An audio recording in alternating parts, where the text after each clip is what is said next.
Defensive cavalry are two words not often used together. However, Grail Guardians take that to the next level, being the tankiest cavalry in the game, excuse me, and an absolute powerhouse in the right situations. They're an interesting unit. You know, on paper you might look at them and be like, why would I ever take these guys instead of, like questing knights or Grail knights? Well, maybe you have 4 questing knights already, like in this particular build from Way. He's up against vampire counts.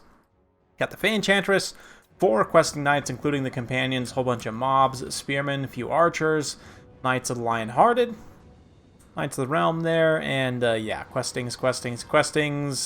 The Fey, plus, of course, the Grail Guardians. We'll get back to them in just a second. We've got some skeleton spears and zombies here getting walloped out in the open.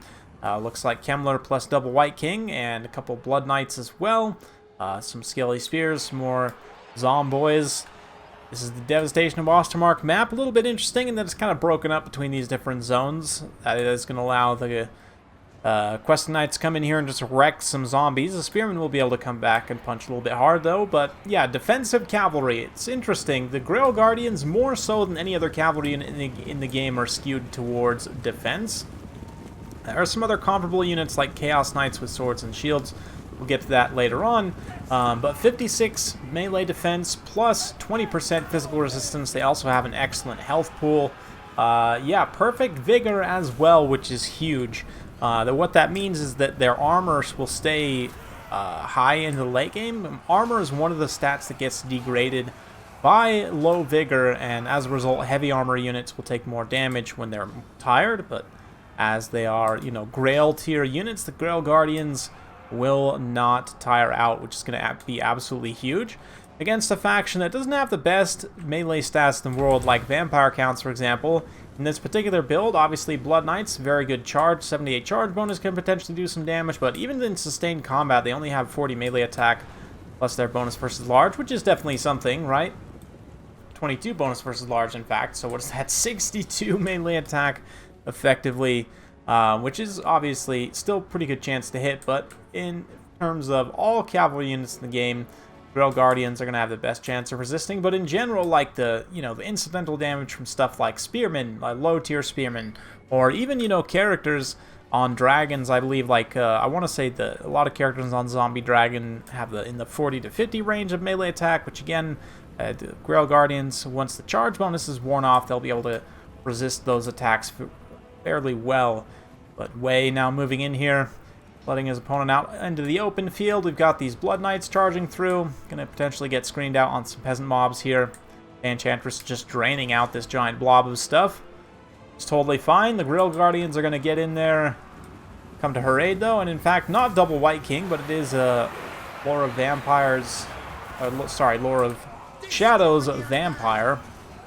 Here come Grail Guardians, though. And the Grail Guardians kind of protecting the Fey Enchantress is very appropriate. Given that, her whole role is to drain out opponent's units slowly over time with their Mortis Engine effect, the Grail Guardians, while they don't deal a lot of damage, they can tank like nothing else. You can see them literally just taking almost 0 damage from these skeleton spears as they just slowly grind them down. It is honestly very impressive how little damage they are taking, and the hits they do take, it's like, like 12 damage? Less than that sometimes. Very impressive stuff. Shield of Thorns being used over here to increase the physical resistance of the questing knights as they get matched up on the Blood Knights. We're going to see a bit of shades. Oh yeah, just ripping apart those questing knights as well. Pretty rough stuff there. The Knights Lion-Hearted might get bogged down by some zombies, but right now the Peasant and Spear line kind of reverse course, and now is set up kind of in between these cliffs here in a defensive position, so that's pretty nice. Grail Guardians just forming up a circle. Form a ring of faith and steel, and oh no, wait, that's the Empire. The Enchantress not actually fighting in here, so she's not getting her drain effect, but certainly being protected. The Blood Knights, though, are going to be brutal. Blood Knights are just such a good unit, and especially in this matchup, the questing knights kind of get formed up and surrounded here by Blood Knights and spears, so that's going to be a very bad situation for Bretonnia. You can see that unit of questing knights just getting wrecked very, very quickly. Knights Lion-Hearted also got wrecked. A lot of these questing knights just routing immediately off the side of the field, too, so cavalry engagement for Bretonnia largely not going great, other than the fact that the Fey Enchantress and the Grail Guardians are holding out here in the center just fine. Blood Knights are definitely taking some damage in return. This unit in particular has taken a pretty severe beating, but yeah, triple Blood Knight here is very, very heavy presence. One of them actually looks like almost completely dead. So the Questing Knights weren't completely lost in vain, but some nice screening spear action here. Little Spearmen at Arms doing a great job screening out as I get tongue-tied here. Bats starting to rout some units, but also crumbling themselves as well. But balance power not looking great right now. Nice Scav's Wrath cutting through the mobs. These mobs, man, this is like the true hero mobs of Bretonnia. Up until that point, they had been helping to fight with the Grail Guardian, and it looks like they actually are still. They did not rout from that, impressively enough. They've got 35 kills.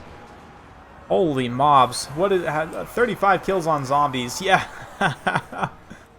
40 damage value. That's hilarious. Nice little Earthblood here. We'll catch these Grail Guardians. They've lost a few models by now. They've been ground down somewhat, but still, only 4 models down. Can still get plenty of healing from the Fey Enchantress. They start to crumble away the last of those zombies there. It's going to be close, though. I mean, Bretonnia behind on the balance of power just because this presence of Blood Knights. Still so many Blood Knights here. A full unit especially, fighting at basically full strength. But you'll notice here the vigor on the Blood Knights. If you see the little icon hovering over their banner, they are starting to tire out a little bit, right? Diminished. There's kind of a different naming scheme for undead units, but you can see diminished, drained, whereas the Grail Guardians, of course, still fighting completely 100% fresh. So that will start to make a difference the longer the game goes on. And now, Blood Knights, you can see kind of getting screened very well by the Peasants. Peasants not even eating a charge there, just kind of blocking. And the Blood Knights not able to get their charge in counter. Grail Guardians can then move in, but here comes Krell. Krell gets summoned up, and now this is trouble for the Grail Guardians. Krell has, you know, massive melee attack, massive armor-piercing weapon damage. Oh man, but he actually gets knocked back by them there. The bombardment from the Fey Enchantress as well. Big old comet dropped. Right on those Blood Knights, did some very solid damage and also forced a bunch of them to move. A few of the Questing Knights also came back, getting a little bit of a surround here, so the Blood Knights are, you know, in danger for sure. They can't just sit on top of the Guardians and slug them out, but the Guardians definitely starting to take some damage at this point from Krell and from the Blood Knights. Krell, just an absolute menace to society. Look at him. Giant glowing axe. Such a cool dude. Honestly, my favorite thing about vampire counts. But yeah, Fey Enchantress has got to be very careful as well, because he will do a number on her very, very quickly. The Guardians falling by her side, and things are looking grim for Bretonnia. And unfortunately, we don't get to see like a damage tanked stat. But if we did, these Grail Guardians probably have tanked out a lot of damage. They've also dealt a lot of damage too, almost 400 kills. In terms of just cleaning through chaff mostly, but I mean, they can basically clear through infinite chaff, right? So still, even with almost 400 kills, have not paid for themselves in terms of damage value, and that's just, you know, fighting low-tier vampire stuff in a nutshell. But still, some spears support left. The Grail Guardians are able to pull away there, try and see off the last of those fell bats. The Fey Enchantress also comes over to drain out some of those skeleton spears, leaving Krell and the White King, this character blob here in the center, Kemmler and the vampire, to get surrounded. And the spears will do their best at doing so. Kemmler comes over, gets a charge at the Fey Enchantress. Guardians at this point, yeah, they got to be careful. These Blood Knights are watching for him, but they actually come now with the spears and are able to kind of catch the Blood Knights in a little bit of a rear charge here. This is a nice engagement. They don't get countercharged too hard by the Blood Knights. So yeah, you can see they kind of start to win that engagement, at least momentarily. Spearmen at Arms also coming in now to help support, so Grail Guardians doing a great job there. The Fey Enchantress also moves back over to get a little bit of an Earthblood, kind of reunify, healing some peasants and, of course, the Guardians. But the Blood Knights there actually do get a little bit of a charge bonus, it looks like, proccing the animation. Thankfully, Krell should be gone relatively soon. It looks like his summon timer actually has a very solid amount of time left, so the Grail Guardians are going to want to try and avoid that engagement as much as possible. Kind of teetering on army losses here. Bretonnia's barely holding things together. Will the Guardians actually rout? Will they continue to fight? Holding up against the Blood Knights. And Kemmler also is mixed in here. He's on his barded steed, it looks like. So he's getting, yes, not much more armor. I forget, the vampires all have barded steeds, right? But the Guardians, oh, they're holding. They're barely holding. Look at this. They're not taking any damage right now, despite Kemmler's attacks. Like, his attacks are just straight up whiffing. He's only got 38 attacks, so he has a really bad hit chance, actually, against the Grail Guardians, believe it or not. So they're just going to sit here and kind of circle beat him for a minute, and this is going to generate actual value on them. They're almost to 400 kills, but you can see their value just shot up, doing a bunch of damage to characters there. You're going to have to be careful. The White King will damage them pretty substantially, but it now, all of a sudden, not looking so bad. Now that the Blood Knights have been finished off, the Grail Guardians can get us around here along with the spears and start to work down some of these characters as the Fanchantress runs in circles away from said characters. But vampire characters realizing now, like, hey, we should probably blob up against these Guardians. All try and fight kind of back to back so we don't get surrounded and individually taken out. Fanchantress comes in though, and I mean, she's not a pushover. She's got 74 charge bonus on that unicorn. And a lot of these characters, yeah, you can see the Vampiress here, full of shadows. She's getting to her healing cap as well, so this is going to take some time. But the Grail Guardians, there's 10 of them left. Not going to get 400 kills, unfortunately, unless they actually do get the killing blow on any of these three characters. They would need 2 out of 3, obviously. But Peasant Archers throwing some Peasant poison at them. Still plenty of men-at-arms left, but Grail Guardians now just develop into a pattern of cycle charging, which is great. You know, they don't have the highest charge bonus in the world. They do have an okay charge. But mostly their defense means that as long as they get in and out quickly enough, they shouldn't actually take much damage. And you can see, yeah, still 10 unit models, 485 HP. Let's watch a little bit more. Fanchantress kind of leads the one Vampiress away. Trying to get isolated targets, especially Kemmler isolated would be best, obviously. He has low armor, but eventually he does make his way back into the blob here. We've got some summoned zombies that were pulled up to help hold things in place, help, you know, get some extra bodies. We did lose a Grail Guardian. They're down to 481. 9 unit models now. Suddenly, Fanchantress, ooh, 3v1 on her is really, really bad. The Grail Guardians have to rush over immediately, bail her out. We've got a few spearmen in here helping. But there are the Guardians literally guarding the lady. The Fanchantress here. Fanchantress swings up and around for rear charge and the steel chair to the back of the Vampiress's head. Now she goes down to a final finishing blow. I believe the Guardians, oh, they actually did go up above 405 due to the summoned zombies. So over 400 kills now. Tons of damage value. And suddenly balance of power back at even after all of that. The Grail Guardians and the Fanchantress able to mostly salvage things here. Yeah, Kemmler's in a bit of trouble. Once Kemmler goes down, the White King is going to want to crumble. You can see the Guardians trying to kind of outmaneuver here. Spearmen put themselves in between the White King and Kemmler, and now the Guardians can try and swoop in and finish. Nice rear charge here from the Fanchantress as well. Does a little bit of damage to the White King there. Kemmler gets stabbed by some peasant archers here. These couple of Guardians also. And there's the White King.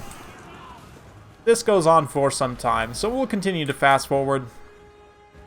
Kemmler eventually goes down, and once Kemmler goes down, the balance of power sweeps pretty decisively in Bretonnia's favor. You can see the spears just kind of slowly dragging down the White King there, along with the Guardians and the Fae. And the Guardians managed to survive until the end game. 405 kills at the end of the day, almost 3,000 damage value.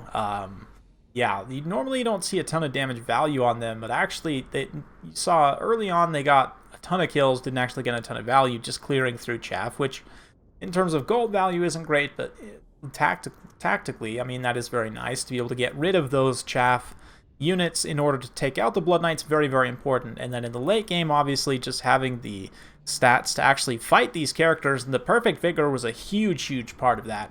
the fact that they were able to, you know, sustain into that late game. That is absolutely massive. Enchantress also over 3,000 damage value on her.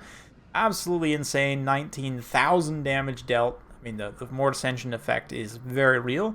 Questing Knights all had a pretty rough time of it, though, as the Knights of the Lion-Hearted, so it's good that those 2 units carried so hard. 1 unit of Pox Arrows as well, the one that survived in the late game, 2,000 damage value on them. Peasant mobs, wow, almost tripling damage value on those peasant mobs. That's pretty impressive stuff.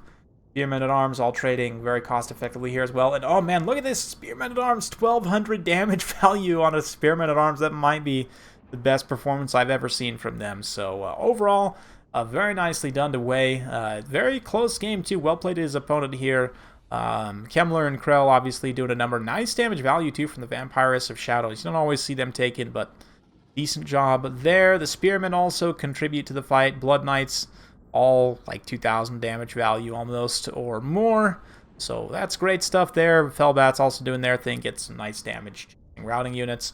Just a very, very fun battle overall. Super close down to the wire, but really showcasing the strengths of the Grail Guardians in a late game situation like that. What sets them apart from, like I mentioned, Chaos Warriors with swords and shields, or sorry, Chaos Knights, swords and shields. These 2 units are actually very similar in a lot of ways. Grail Guardians just a little bit more attack, a little bit more defense, a little bit less attack, less weapon strength, less charge. They're more expensive, but they're faster, better leadership, and of course, physical resistance, immune to psychology, and most importantly of all, perfect vigor, which is huge, absolutely huge for a unit that's meant to tank, fight well into the late game. That is massive for them. But these 2 units are pretty comparable, which is why I stopped short of calling Grail Guardians necessarily unique units.